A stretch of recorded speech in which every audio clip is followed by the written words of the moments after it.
জাদু আমরা কার কাছ থেকে শিখবো? জাদু এই শব্দটা শুনলেই কার নাম এক কথায় মাথায় আসে? কার নাম এক কথায় মাথায় আসে? জুয়েলাইট। জুয়েলাইট। মঞ্চে ডেকে নিচ্ছি জুয়েলাইটকে।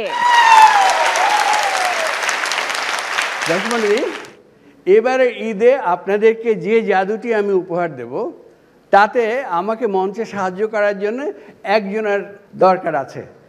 হাত তুলুন, কে আসতে চান? ও এত মানুষ, না এত মানুষ সম্ভব নয়, আমাকে দেখে নিতে হচ্ছে। ফ্যামিলি সহ উঠতে চাচ্ছেন? আরে কনা না, প্লিজ প্লিজ কাম অন। দর্শক মণ্ডলী, বিখ্যাত সঙ্গীত শিল্পী কনা, জোরে। আচ্ছা কনা, রূপকথার ফ্লাইং কার্পেটের কথা কি তুমি শুনেছ? হ্যাঁ, কোথায়? পড়েছি, কার্টুনে দেখেছি, মুভিতে দেখেছি। ও এত কিছু, কিন্তু রূপকথার জিনিস তো বাস্তব হয় না, তাই না? না, তা আজকে তুমি বাস্তব দেখবে, কেমন হবে? সামনে থেকে দেখবো, খুব হ্যাঁ, ভালো লাগবে। প্লিজ। এই দেখো কার্পেট, শুয়ে দেখো, ধরে রাখো, ওকে গুড। এইবার তুমি এটার উপরে উঠে এখানে বসে পড়ো। ভয় করছে? না না ভয় নেই, অ্যাম্বুলেন্স রেডি রেখেছি। গুড, এখানে বসো, আরেকটু পেছনে আসো, গুড। এবারে পাটা ঘুরিয়ে দাও এদিকে। বিদায় না? ওকে, আরাম করে এই বালিশে শুয়ে পড়ো। গুড, চক্ষু বন্ধ।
Good.